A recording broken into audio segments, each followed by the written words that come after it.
This content is for kids. It's not for kids. Isn't that what I said? No, it's not for kids. If you are 13 years or younger, this is not for you. Do I have to kill somebody in order to actually make that point across? No, man, you don't have to kill Wait no a one. second. Oh, no. When we return to our planet, the High Court may well sentence you to torture. He likes movies, we like movies. SeptumSin versus the world. SeptumSin versus the world. SeptumSin versus the world. SeptumSin versus the world. I'd buy that for $1.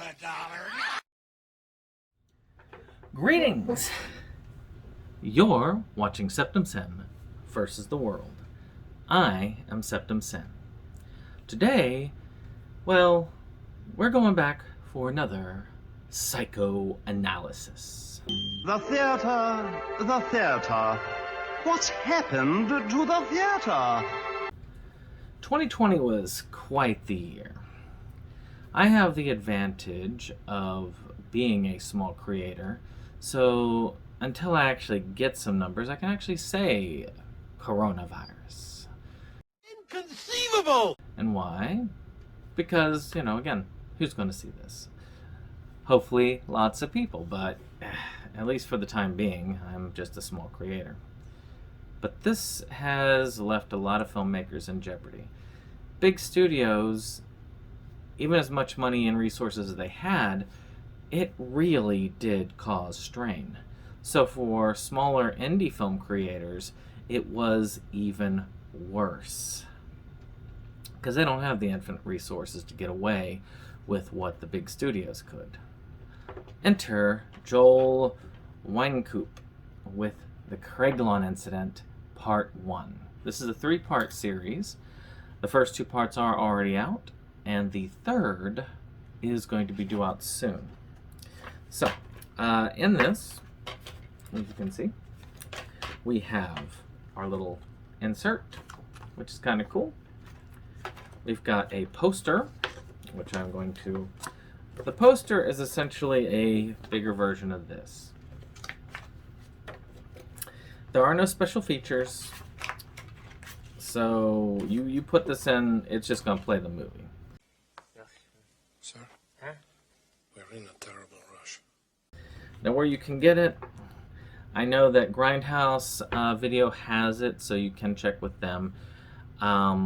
They're pretty cool. They do cater to a lot of various cinema groups that are not so widespread.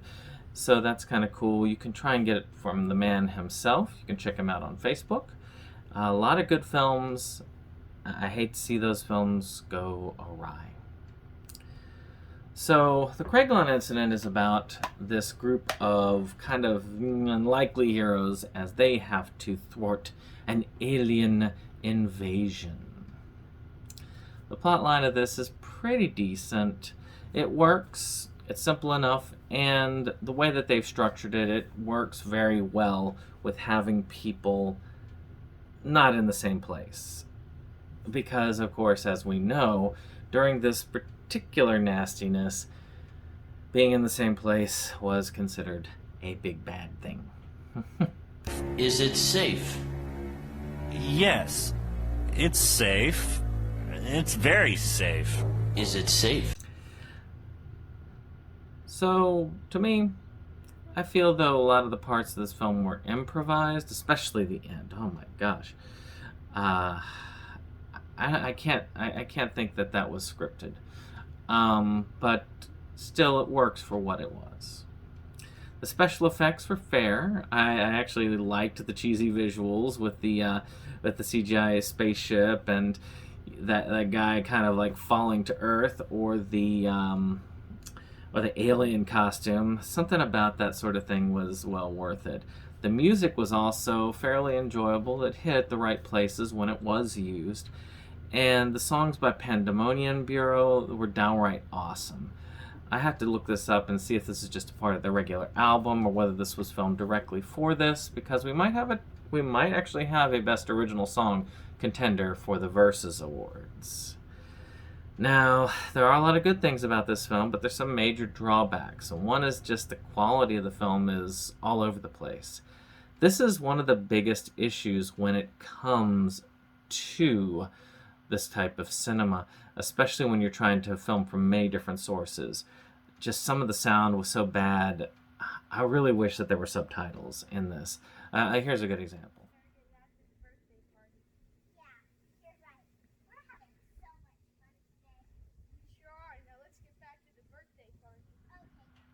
I mean, there are kids, there are kids doing this, but even then, it's about picking up on the microphones. So there are times where you might want to turn it all up, but then something like, this.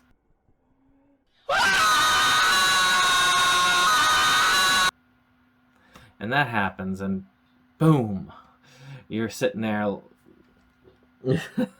reeling from it.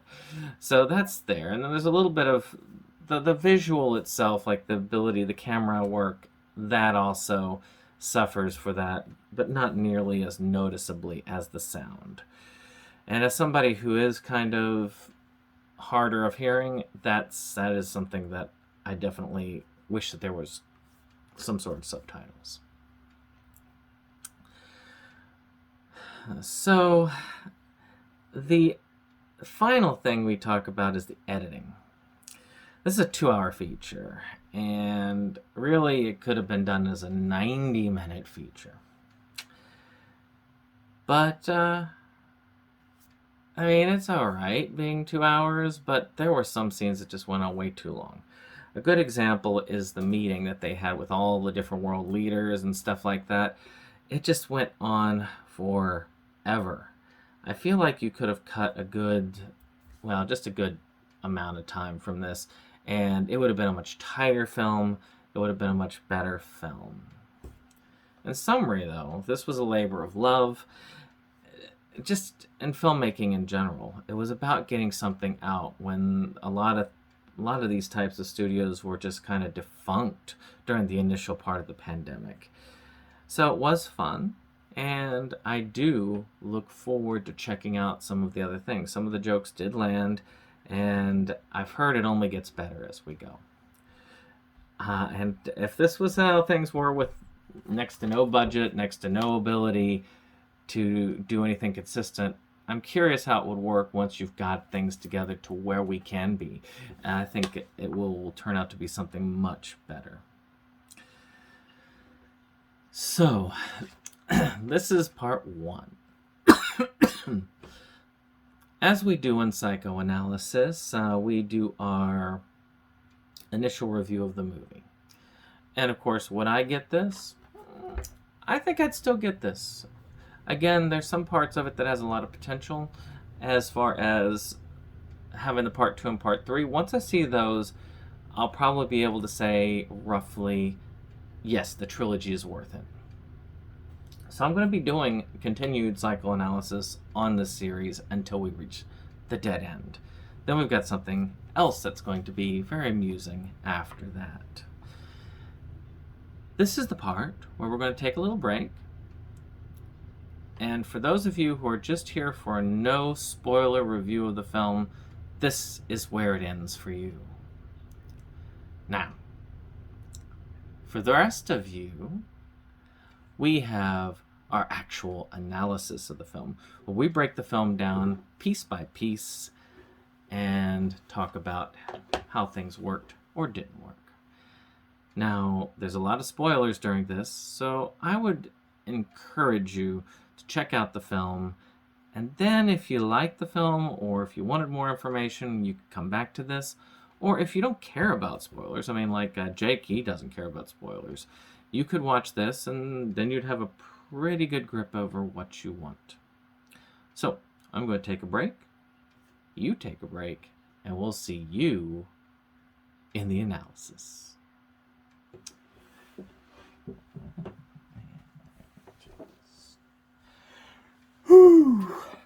Yes, that was quite a bathroom break or coffee break or whatever break I took at this time, I'll never remember. Gentlemen, Ciccolini here may talk like an idiot and look like an idiot, but don't let that fool you. He really is an idiot.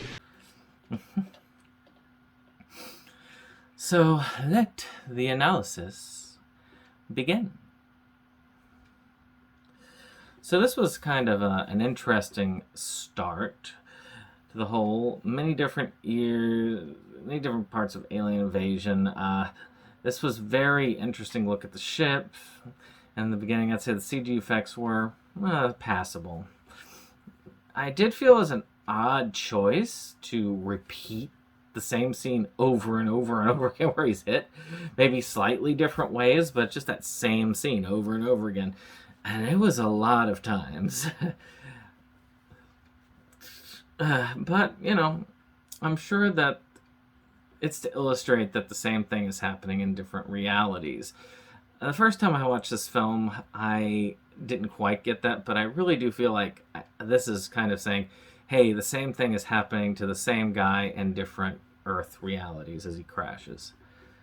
So they go right from there to further exposition. I love the alien suits. They're very campy, and this is very good at campy. We're pretty much right off the bat running down the plot of duplication and infection that permeates this film series. And we're doing this right in front of our hero, Parsons. It's an interesting piece of exposition between him and the alien that is his duplicate. And then he decides he's got to go on to do something about it. So this next part, they are going into another piece of exposition with the wife and husband going through issues of aliens landing and then debating the danger levels. It's like, maybe the danger isn't real. Or maybe not. So one thing I thought was kind of confusing, when the alien had talked about him, I was like, yep, I'm your duplicate, now I'm going to go kill you and all this. But then he wakes up. What happened to the alien? But possibly in another world. He decided to leave. I guess they decided to leave him alive. I don't know. He calls his friends Dawes to try and get the crap together to go through this menace. I kind of like how these phone calls go, especially the ones with Dawes, as it comes across like a kind of a 50s Ed Wood film. You can almost feel that in the sound. It was pretty stable in moments. There was a moment that made me jump when the sound just went. Dawes tells Parsons about this curse of Bogatu in Egypt that he can try to use to fight the alien. I also kind of appreciated the Johnny Quest reference. I mean, a lot of us who are even the new adventures of Johnny Quest, that's even fairly old. That's even like 20 or 30 years old at this point. So it's kind of cool to see that for an old timer like myself to enjoy this particular. And I agree, mummies are everywhere in Egypt.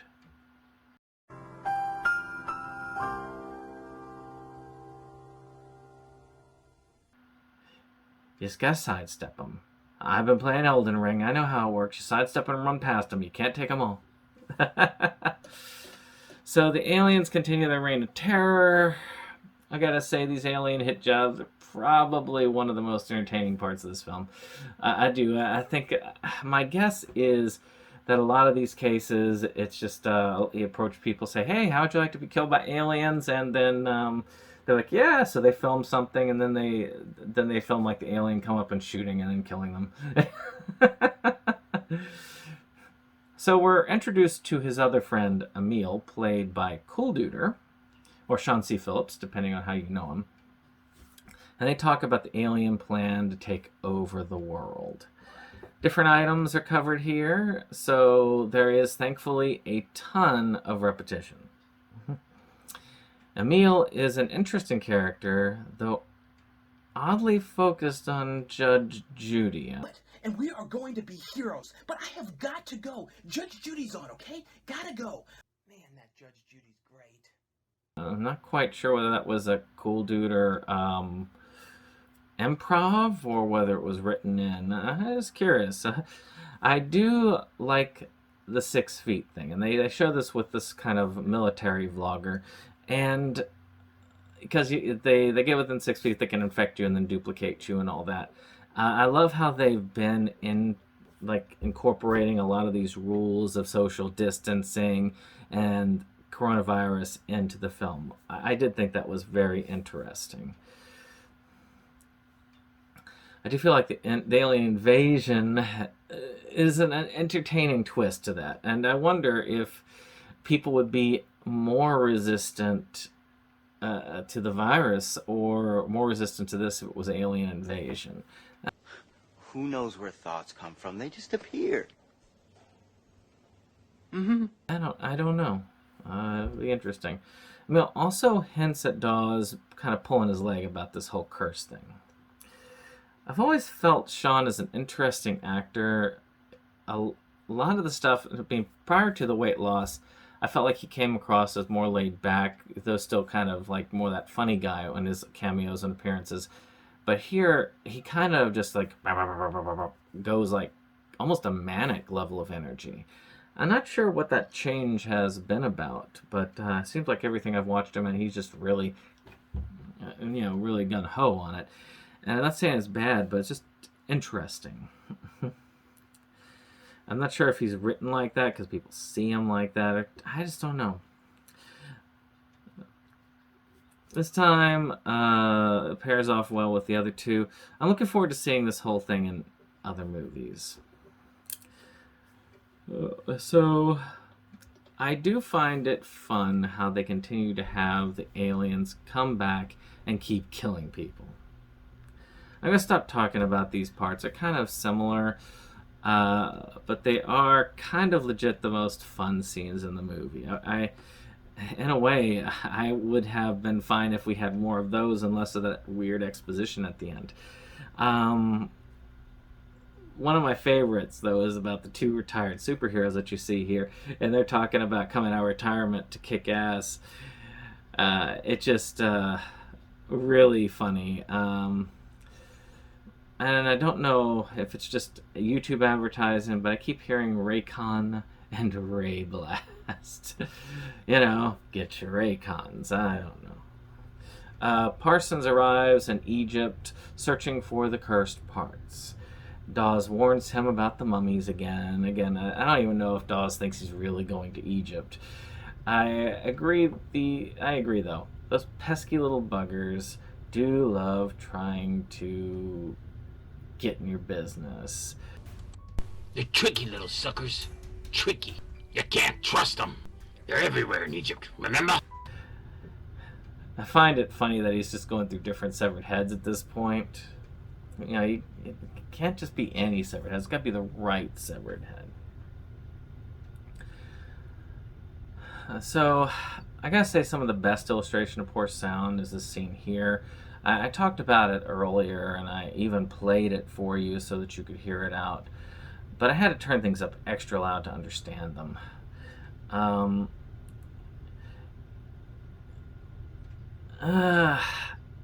also think that this Major Tom thing was an interesting thing.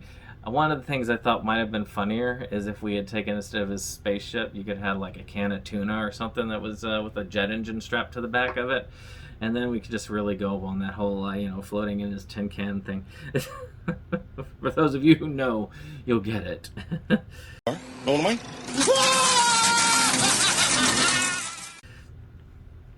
So it's interesting to see how the scattering, how they've scattered also a lot of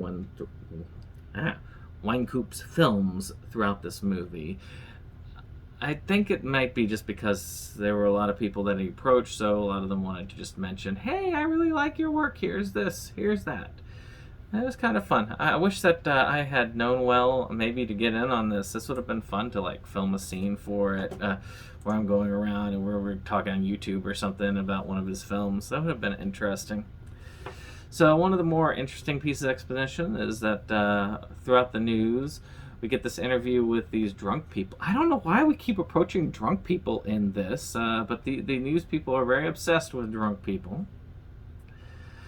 I mean, was the reporter like, there's a dude with a large bottle of vodka. Well, it's not bottom shelf vodka, so he should be okay to talk. You know what? You got spunk. Well, I hate spunk. Matter of fact, I swear this is a compilation of like just drunk people talking about aliens.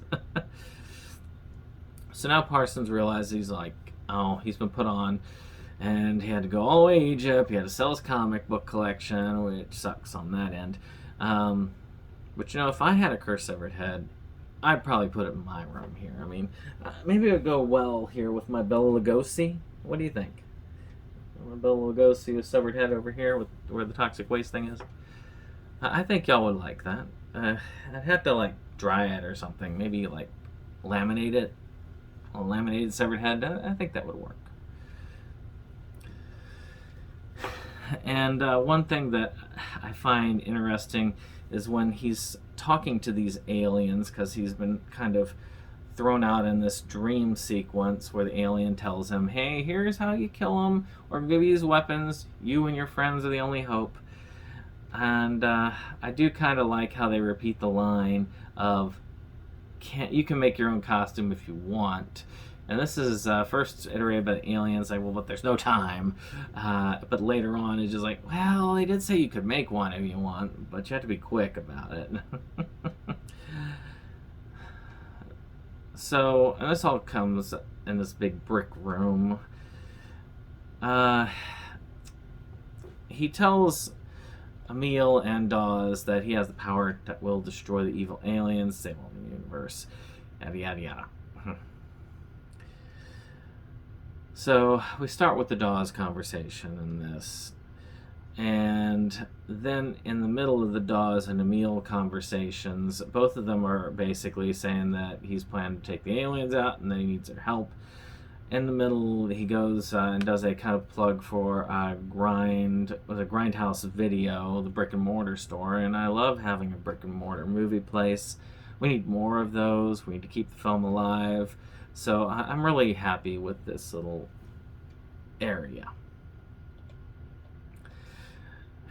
And of course, with the Emil conversation, I wonder, if he could get the money, wouldn't it be great if Judge Judy was the real end-all? Like, they just drag the aliens to court, and she's just like, off this planet, and then they just fly off. I don't know. It would just be funny in that way. So, the later couple scene is an interesting example with the sound. When they're conversing, it's really hard to hear what they're saying, but when they scream, it just goes from, what, ah!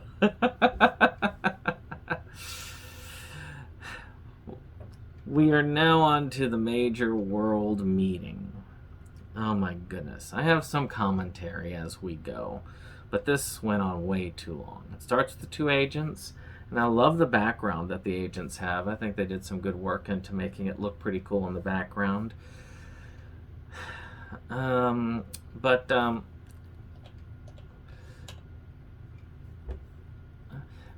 would say that this interruption of conversation, the introduction with this high order of chimps, I'm both amused and disturbed, I guess. I love that it's a high order of chimps, like, the chimp from the Three Stooges, I'm going to guess. But just that in general, he added a little bit of extra fun. This guy, has a hellfire behind him, like, yeah, hell's on your side, all this,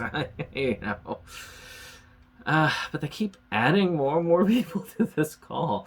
And it just becomes this free-for-all with all these different people, like retired superheroes, political bloggers, generals, FBI agents. And then eventually this president, which which I guess kind of takes digs at the former President Trump, or current President Trump, depending on your opinion of it. But I'm guessing these are digs at him. I'm not going to guess 100%. But yeah, it seems to be played for that kind of laugh. And I'm not going to lie, I had to watch this bit multiple times just to figure out all the little moving pieces to it. I also swear India's aggression level is the same as if they had Gandhi and Civ in the Civ series, where he becomes hyper aggressive and wants to go to war with everybody. I am kind of glad that I have the second film already. I would be upset if I had to end this story with this note. I mean, it's also good that part 1 and 2 are released in the same year. I have to see part 2, but I wonder if they're going to play out a similar fashion with a cliffhanger for part 3. Though I have heard it's done a little bit better than part 1. So let's go into the credits there. I really like the music. Ticket to Oblivion and Transfiguration are really fun songs. Again, as I said in my review portion of this, I would love to see this. If the original songs for this film, I would like to see this nominated for the Versus Awards. If not, this is a pretty good use of music, and I definitely have to look up Pandemonium Bureau. I also know most of the people don't pay attention to the credits, but since I really had to as part of this review process, look through it multiple times, there were a number of funny lines, so it was worth scouring into. The chainsaw line was particularly good. I was like, you gotta copy this. I got a friend with a chainsaw. And they did note about how they work towards keeping safe during COVID, so that's pretty fun. So that was part 1 of the Craiglon Incident. The mid to late 2020/2021 part of filming was challenging at best for independent film creators, especially those without a large budget.